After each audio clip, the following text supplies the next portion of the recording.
Hello, adult coloring Karu. This is Devotions. Yes, it's Devotions. But no, this is an adult and teen coloring therapy channel, not intended for kids under the age of 13. But it's Devotions. Everybody's welcome for Devotions. And it's quarantine, so, people are running out of things to do or watch. So I'm not going to send away anybody. I'm just waiting for people to come. If not, I'll just do it without them. I did it before, right?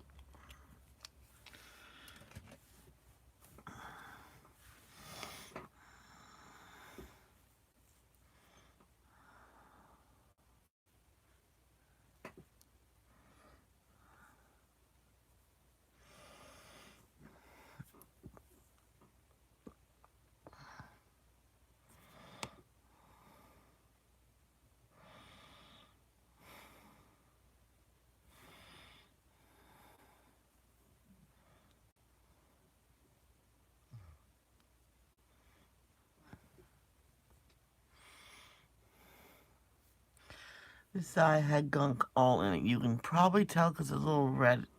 It's a little red right there. It was all full of gunk. So I had to get hot water to get it out. The way my hands are clean.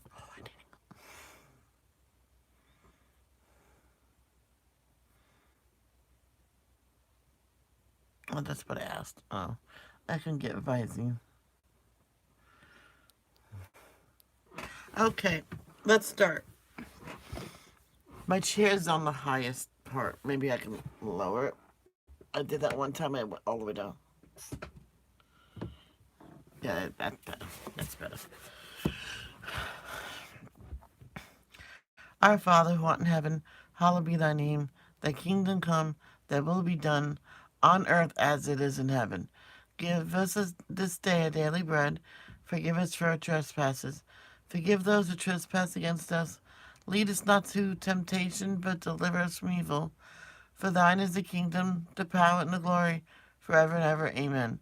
God, please, Jesus, please, stop the spread of this virus. We're sorry for our sins. Please, please stop. Please, if you can. Amen.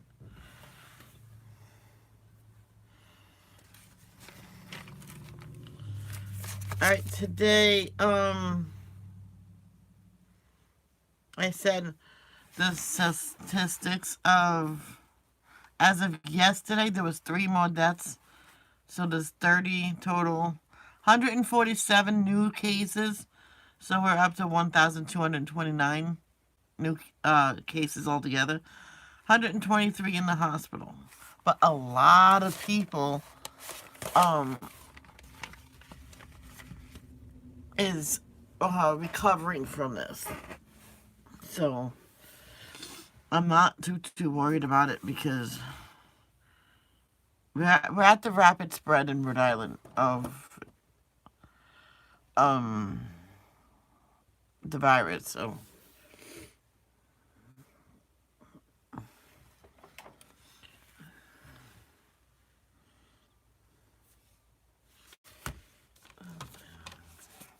Jesus calling.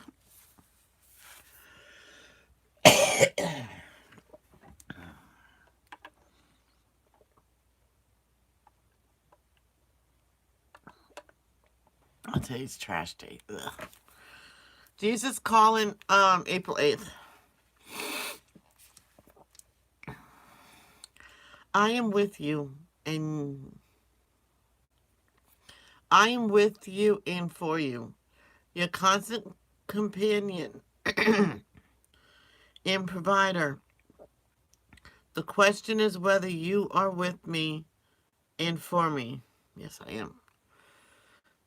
Though I never leave you, you can essentially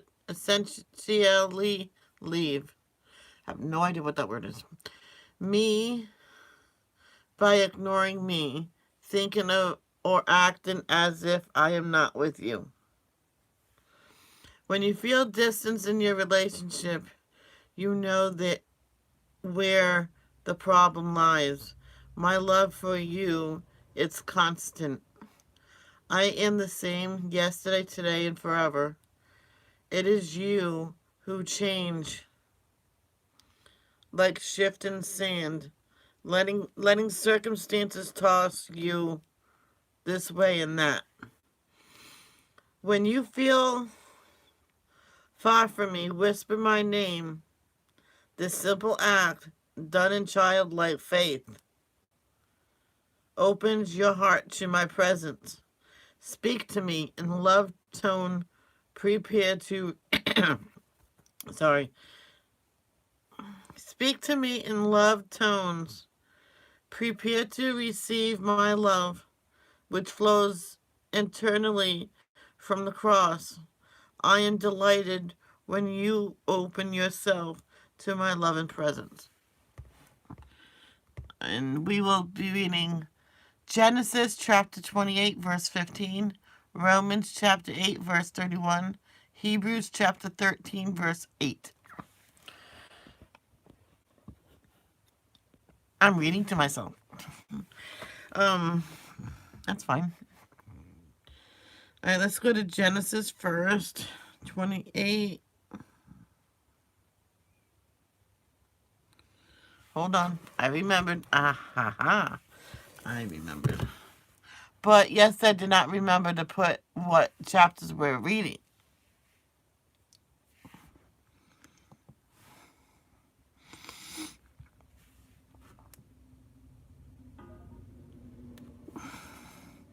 Hold on, I got an ad.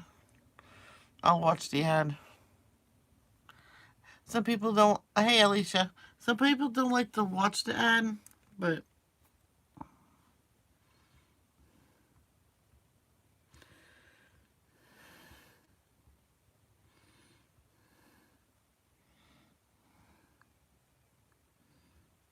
all right.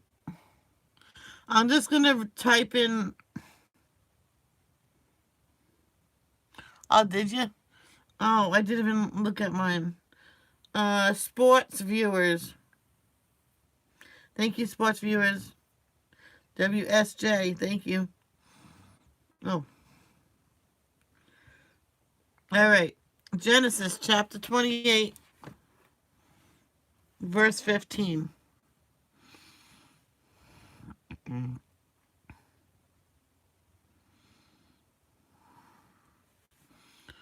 What's more, I am with you and will protect you wherever you go. One day I will bring you back to this land. I will not leave you until I have finished giving you everything I have promised you. Amen. Next is Romans.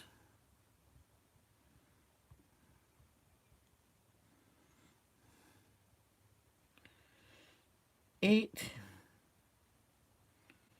31.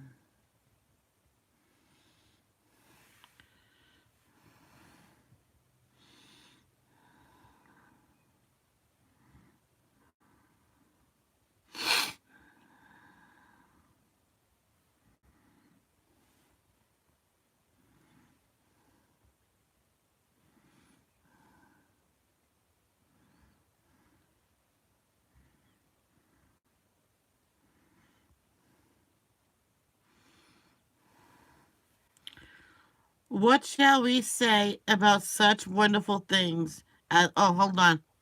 Hold on. Romans chapter 8, verse 31.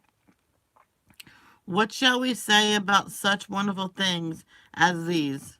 If God is for us, who can ever be against us? Yes. Last, but certainly not least, is Hebrews.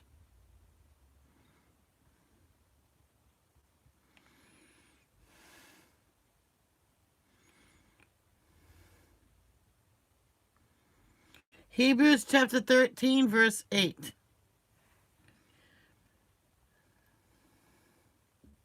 Yeah, do they have their own account on there, or do they use your account?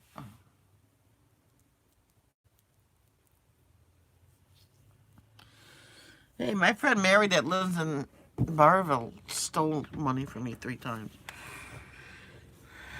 Oh, it's a game, by the way. All right, let's get to Hebrews. Is it down here? Yes. Hebrews chapter 13, verse 8.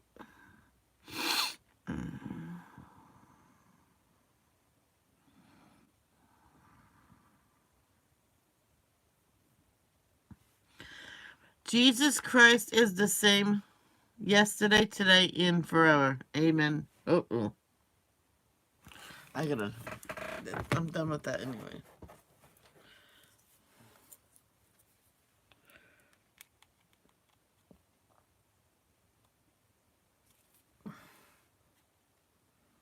There we go. It's plugged in now.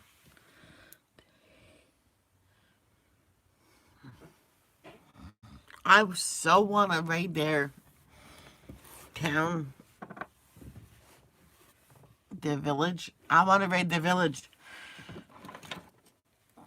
Can you ask them if I can join them in the game? If they say no, it's all good. Okay, we're gonna go to Numbers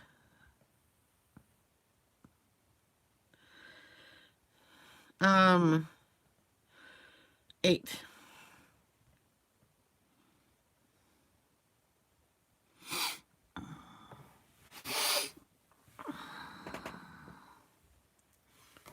So that way they all can attack me.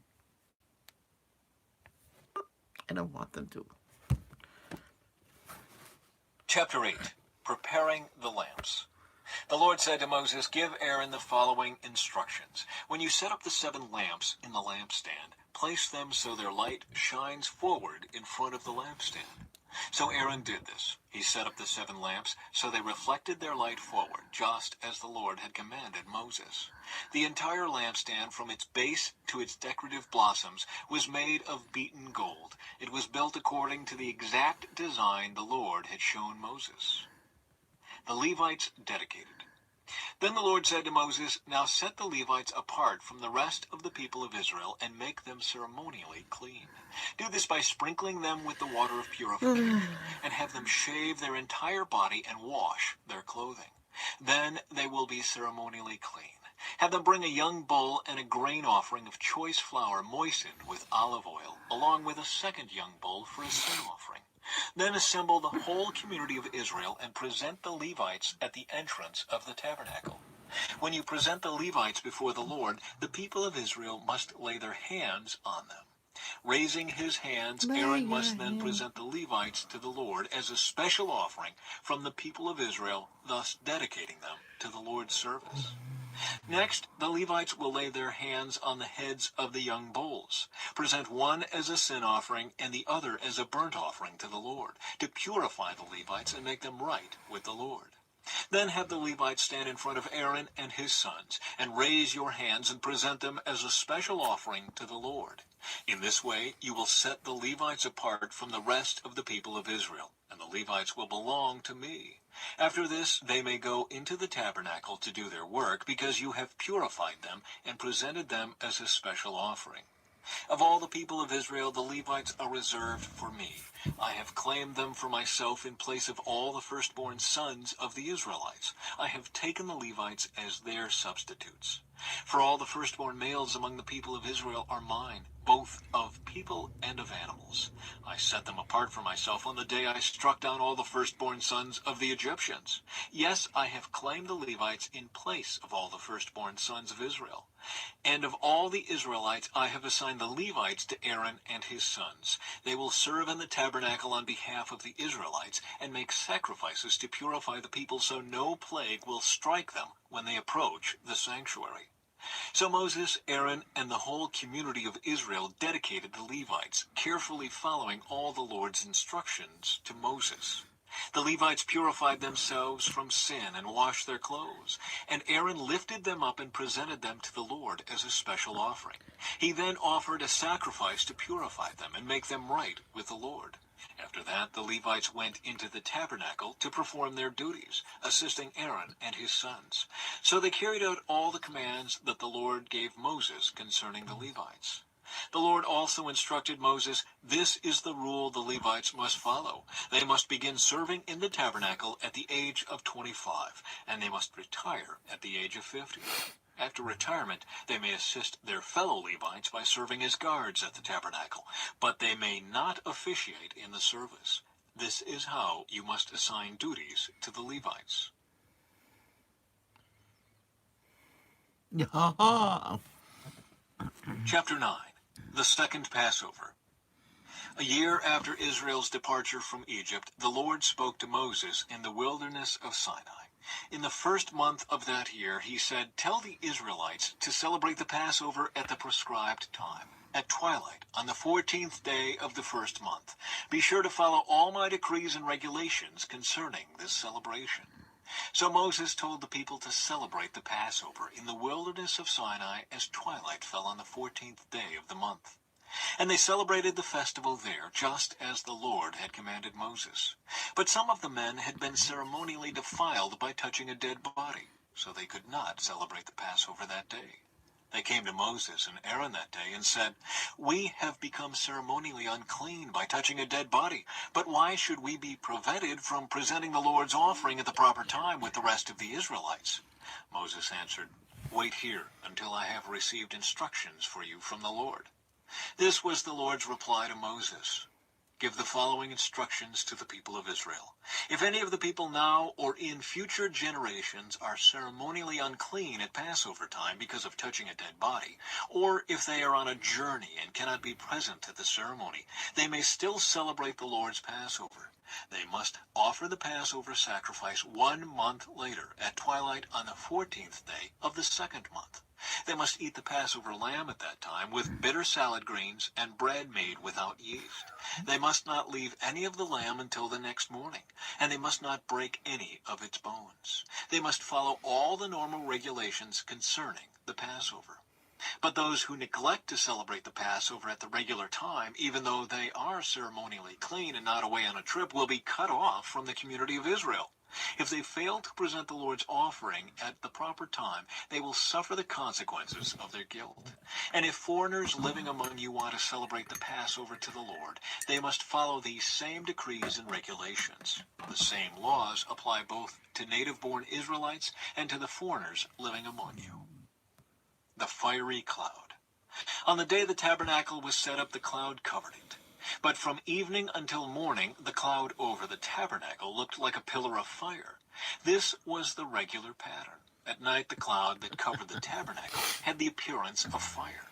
Whenever the cloud lifted from over the sacred tent, the people of Israel would break camp and follow it. And wherever the cloud settled, the people of Israel would set up camp. In this way, they traveled and camped at the Lord's command wherever he told them to go. Then they remained in their camp as long as the cloud stayed over the tabernacle. If the cloud remained over the tabernacle for a long time, the Israelites stayed and performed their duty to the Lord. Sometimes the cloud would stay over the tabernacle for only a few days, so the people would stay for only a few days, as the Lord commanded. Then, at the Lord's command, they would break camp and move on. Sometimes the cloud stayed only overnight and lifted the next morning. But day or night, when the cloud lifted, the people broke camp and moved on. Whether the cloud stayed above the tabernacle for 2 days, a month, or a year, the people of Israel stayed in camp and did not move on. But as soon as it lifted, they broke camp and moved on.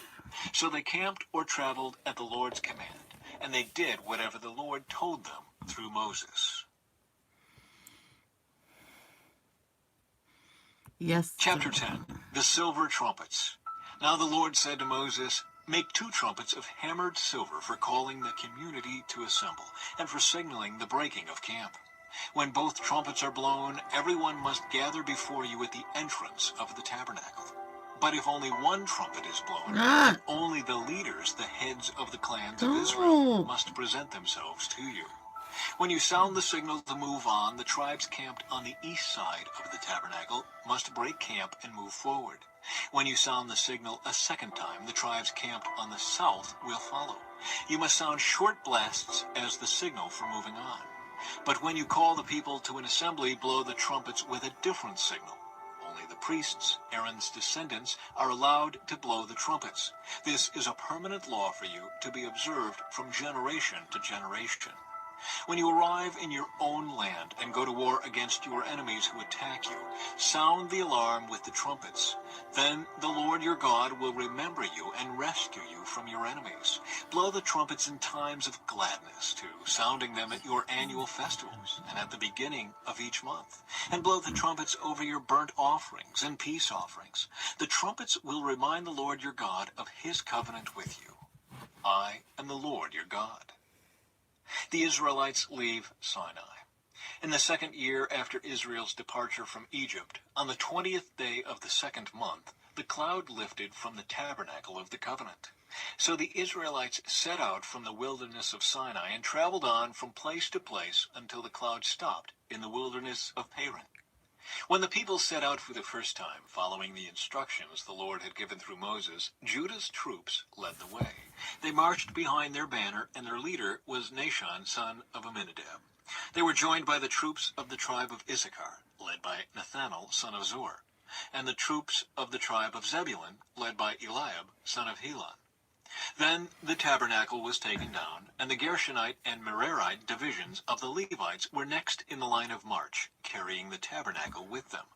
Reuben's troops went next, marching behind their banner. Their leader was Elizur, son of Shedar. They were joined by the troops of the tribe of Simeon, led by Shelomiel, son of Zurishaddai, and the troops of the tribe of Gad, led by Eliasaph, son of Duel. Next came the Kohathite division of the Levites carrying the sacred objects from the tabernacle. Before they arrived at the next camp, the tabernacle would already be set up at its new location. Ephraim's troops went next, marching behind their banner. Their leader was Elishama, son of Ammihud. They were joined by the troops of the tribe of Manasseh, led by Gamaliel, son of Pedazur, and the troops of the tribe of Benjamin, led by Abidan, son of Gideoni. Dan's troops went last, marching behind their banner and serving as the rear guard for all the tribal camps. Their leader was Ahiezer, son of Ammishaddai. They were joined by the troops of the tribe of Asher, led by Pagiel, son of Ochran, and the troops of the tribe of Naphtali, led by Ahira, son of Enan. This was the order in which the Israelites marched, division by division.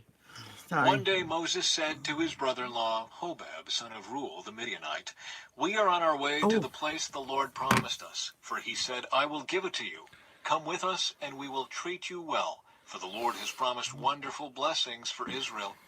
But Hobab replied, 'No, I will not go. I must return to my own land and family.' 'Please don't leave us,' Moses pleaded. 'You know the places in the wilderness where we should camp. Come, be our guide. If you do, we'll share with you all the blessings the Lord gives us.' They marched for 3 days after leaving the mountain of the Lord, with the ark of the Lord's covenant moving ahead of them to show them where to stop and rest. As they moved on each day, the cloud of the Lord hovered over them. And whenever the ark set out, Moses would shout, 'Arise, O Lord, and let your enemies be scattered. Let them flee before you.' And when the ark was set down, he would say, 'Return, O Lord, to the countless thousands of Israel.'"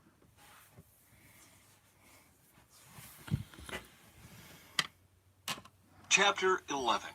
The people complain to Moses. Let's stop. I want to tell you something. One time someone said, the kids were listening to me read a few chapters. It says, "Can you read one more?" I'm like, okay. It was Psalms. It was one of the Psalms that was 150 verses long. I'm like, oh boy. They go, "Sorry." It's okay. I can do it. Do anything for kids. That's why I say it. I'm not intended. This channel's not intended for kids under 13. But why should we stop them from coming? Well, if it's overrun by kids, I'm just gonna say, "Okay, kids, time to go." You know. Soon the people began to complain about their hardship, and the Lord heard everything they said. Then the Lord's anger blazed against them, and he set a fire to rage among them, and he destroyed some of the people in the outskirts of the camp. Then the people screamed to Moses for help, and when he prayed to the Lord, the fire stopped. After that, the area was known as Taberah, which means the place of burning, because fire from the Lord had burned among them there. Then the foreign rabble who were traveling with the Israelites began to crave the good things of Egypt, and the people of Israel also began to complain. "Oh, for some Exactly. meat," they exclaimed. "We remember the fish we used to eat for free in Egypt, and we had all the cucumbers, melons, leeks, onions, and garlic we wanted, but now our appetites are gone. All we ever see is this manna." The manna looked like small coriander seeds, and it was pale yellow like gum resin. The people would Ew. go out and gather it from the ground. They made flour by grinding it with hand mills or pounding it in mortars. Then they boiled it. Um, Alicia, can you ask your mother and your sister if I can follow them on Facebook so I can so I can play that game with them? In a pot and made it into flat cakes. These cakes tasted like pastries baked with olive oil. The manna came They down said on the with camp honey. with the dew during the night. Moses heard all the families standing in the doorways of their tents whining, and the Lord became extremely angry. Moses was also very aggravated. And Moses said to the Lord, "Why are you treating me, your servant, so harshly? Have mercy on me. What did I do to deserve the burden of all these people? Did I give birth to them? Did I bring them into the world? Why did you tell me to carry them in my arms like a mother carries a nursing baby? How can I carry them to the land you swore to give their ancestors? Where am I supposed to get meat for all these people? They keep whining to me saying, 'Give us meat to eat.' I can't carry all these people by myself. The load is far too heavy. If this is how you intend to treat me, just go ahead and kill me. Do me a favor and spare me this misery." Moses chooses 70 leaders. Then the Lord said to Moses, "Gather before me 70 men who are recognized as elders and leaders of Israel. Bring them to the tabernacle to stand there with you. I will come down and talk to you there. I will take some of the Spirit that is upon you, and I will put the Spirit upon them also. They will bear the burden of the people along with you, so you will not have to carry it alone. And say to the people, 'Purify yourselves, for tomorrow you will have meat to eat.' You were whining, and the Lord heard you when you cried, 'Oh, for some meat! We were better off in Egypt.' Now the Lord will give you meat, and you will have to eat."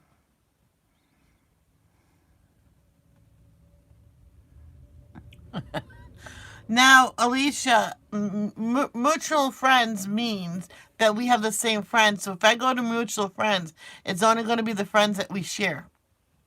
It. And it won't be for But just a I'll go day, looking. or two, or for 5, or 10, or even 20. You will eat it for a whole month until you gag and are sick of it. For you have rejected the Lord, who is here among you, and you Okay. have whined to him, saying, 'Why did we ever leave Egypt?' But Moses responded to the Lord, 'There are 600,000 foot soldiers here with me, and yet you say, I will give them meat for a whole month? Even if we butchered all our flocks and herds, would that satisfy them? Even if we caught all the fish in the sea, would that be enough?' Then the Lord said to Moses, 'Has my arm lost its power? Now you will see whether or not my word comes true.'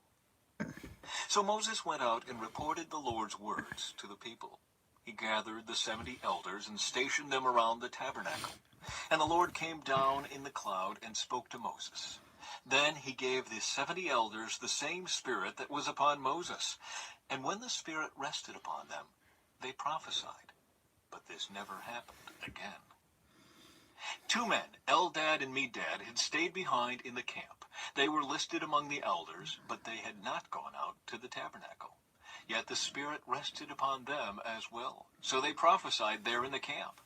A young man ran and reported to Moses, "Eldad and Medad are prophesying in the camp." Joshua, son of Nun, who had been Moses' assistant since his youth, protested, "Moses, my master, make them stop." Moses replied, "Are you jealous for my sake? I wish that all the Lord's people were prophets, and that the Lord would put his Spirit upon them all." Then Moses returned to the camp with the elders of Israel. The Lord sends quail. Now the Lord sent a wind that brought quail from the sea, and let them fall all around the camp. For miles in every direction there were quail flying about 3 feet above the ground. So the people went out and caught quail all that day and throughout the night and all the next day too. No one gathered less than 50 bushels. They spread the quail all around the camp to dry. But while they were gorging themselves on the meat, while it was still in their mouths, the anger of the Lord blazed against the people, and he struck them with a severe plague. So that place was called Kibroth Hattaavah, which means graves of gluttony, because there they buried the people who had craved meat from Egypt. From Kibroth Hattaavah, the Israelites traveled to Hazeroth, where they stayed for some time.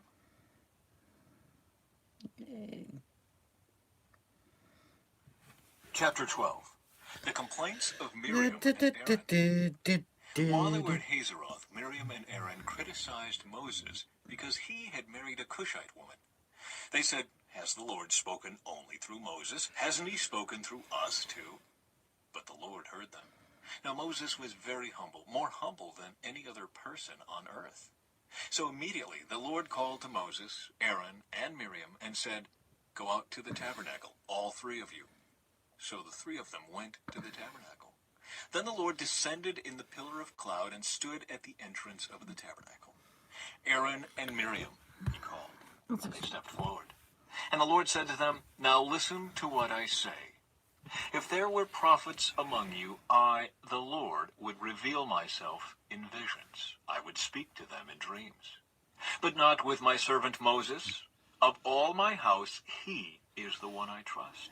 I speak to him face to face, clearly, and not in riddles. He sees the Lord as he is. So why were you not afraid to criticize my servant Moses?" The Lord was very angry with them, and he departed. As the cloud moved from above the tabernacle, there stood Miriam, her skin as white as snow from leprosy.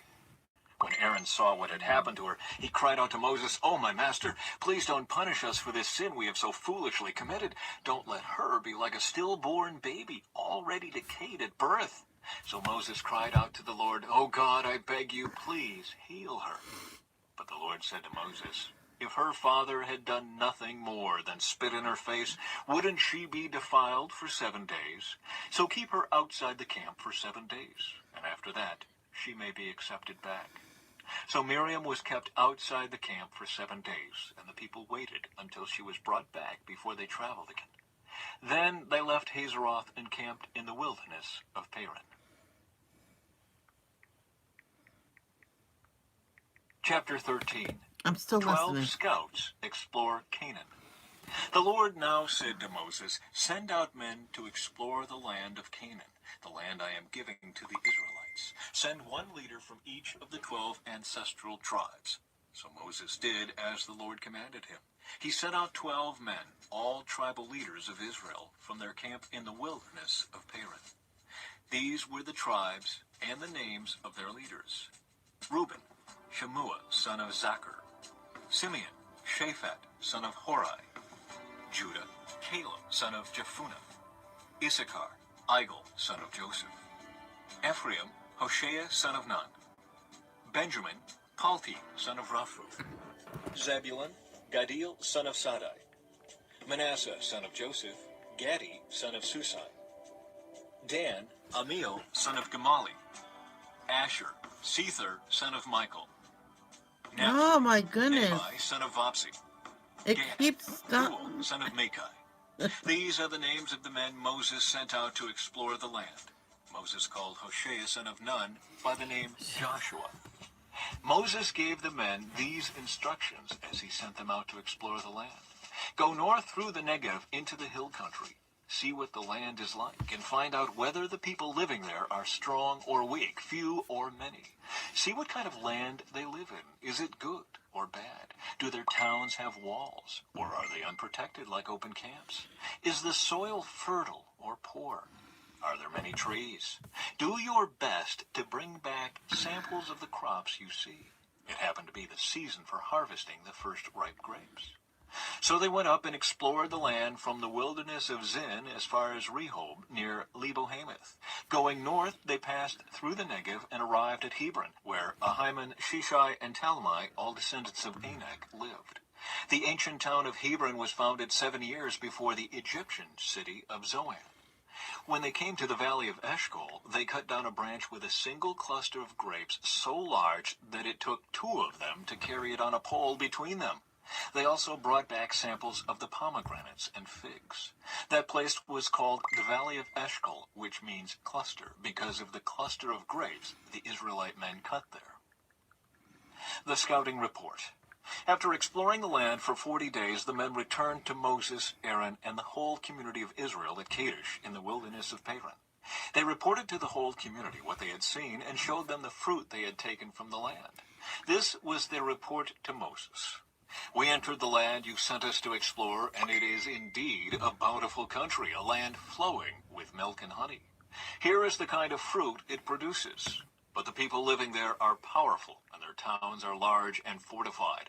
We even saw giants there, the descendants of Anak. The Amalekites live in the Negev, and the Hittites, Jebusites, and Amorites live in the hill country.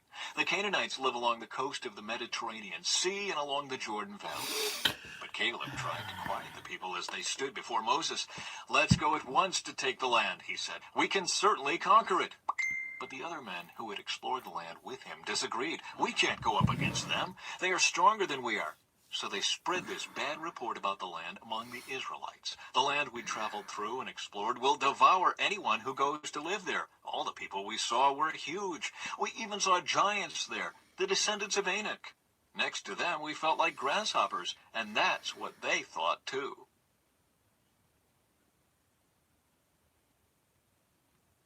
Chapter 14. The people rebel. Then the whole community began weeping aloud, and they cried all night. Their voices rose in a great chorus of protest against Moses and Aaron. "If only we had died in Egypt or even here in the wilderness," they complained. "Why is the Lord taking us to this country only to have us die in battle? Our wives and our little ones will be carried off as plunder. Wouldn't it be better for us to return to Egypt?" Then they plotted among themselves, "Let's choose a new leader and go back to Egypt." And Moses and Aaron fell face down on the ground before the whole community of Israel. 2 of the men who had explored the land, Joshua, son of Nun, and Caleb, son of Jephunneh, tore their clothing. They said to all the people of This is the last one, guys.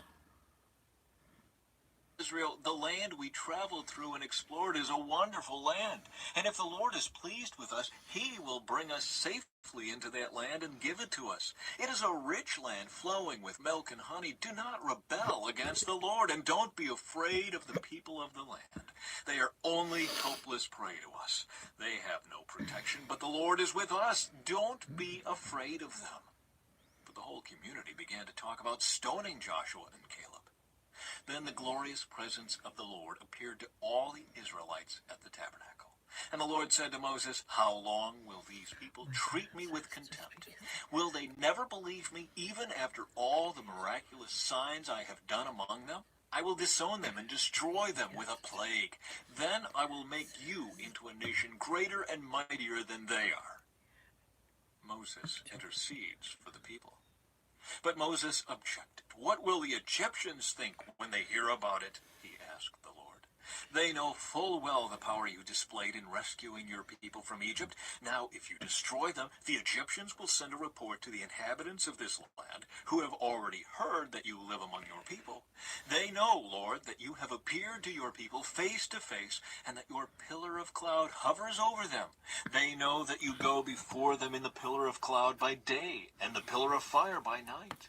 Now, if you slaughter all these people with a single blow, the nations that have heard of your fame will say, 'The Lord was not able to bring them into the land he swore to give them, so he killed them in the wilderness.' Please, Lord, prove that your power is as great as you have claimed. For you said, 'The Lord is slow to anger and filled with unfailing love, forgiving every kind of sin and rebellion. But he does not excuse the guilty. He lays the sins of the parents upon their children. The entire family is affected, even children in the 3rd and 4th generations.' In keeping with your magnificent, unfailing love, please pardon the sins of this people, just as you have forgiven them ever since they left Egypt." Then the Lord said, "I will pardon them as you have requested. But as surely as I live, and as surely as the earth is filled with the Lord's glory, not one of these people will ever enter that land. They have all seen my glorious presence and the miraculous signs I performed both in Egypt and in the wilderness. But again and again they have tested me by refusing to listen to my Hey, Jackie. I knew you will be coming soon because I know you uploaded. voice. They will never even see the land I Jackie. swore to give their ancestors. None of those who have treated me with contempt will ever see it. But my servant Caleb has a different attitude than the others have. He has remained loyal to me, so I will bring him into the land he explored. His descendants will possess their full share of that land. Now, turn around. And don't go on toward the land where the Amalekites and Canaanites live. Tomorrow, you must set out for the wilderness in the direction of the Red Sea. The Lord punishes the Israelites. Then the Lord said to Moses and Aaron, "How long must I put up with this wicked community and its complaints about me? Yes, I have heard the complaints the Israelites are making against me. Now tell them this: as surely as I live, declares the Lord, I will do to you the very things I heard you say. You will all drop dead in this wilderness, because you complained against me. Every one of you who is 20 years old or older and was included in the registration will die. You will not enter and That's occupy okay. the You're land still I in bed. swore to give you. The only exceptions will be Caleb, son of Jephunneh, and Joshua, son of Nun.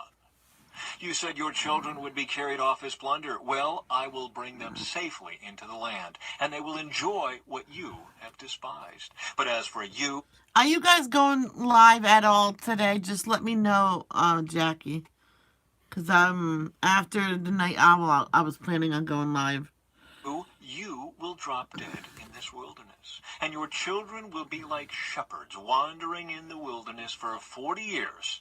In this way, they will pay for your faithlessness until the last of you lies dead in the wilderness.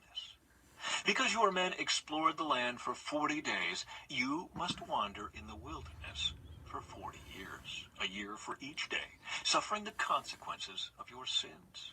Then you will discover what it is like to have me for an enemy. I, the Lord, have spoken. I will certainly do these things to every member of the community who has conspired against me. They will be destroyed here in this wilderness, and here they will die. The 10 men Moses had sent to Well, I'll be going live again after this when I grab my breakfast. explore the land, the ones who incited rebellion against the Lord with their bad report, were struck dead with a plague before the Lord. Of the 12 who had explored the land, only Joshua and Caleb remained alive. When Moses reported the Lord's words to all the Israelites, the people were filled with grief. Then they got up early the next morning and went to the top of the range of hills. "Let's go," they said. "We realize that we have sinned, but now we are ready to enter the land the Lord has promised us." But Moses said, "Why are you now disobeying the Lord's orders to return to the wilderness? It won't work. Do not go up into the land now. You will only be crushed by your enemies because the Lord is not with you. When you face the Amalekites and Canaanites in battle, you will be slaughtered. The Lord will abandon Yeah, we could do it at the same time. you because you have abandoned the Lord." But the people defiantly pushed ahead toward the hill country, even though neither Moses nor the Ark of the Lord's covenant left the camp. Then the Amalekites and the Canaanites who lived in those hills came down and attacked them and chased them back as far as Hormah. And that is it. Chapter 15. No, Laws can no, not today. All right, guys, I'm gonna go. Yeah, you go do your dishwasher. I'm gonna watch this video, and I'll go get my breakfast or sit with my dad until 9:30, and then I'll be back. Peace out.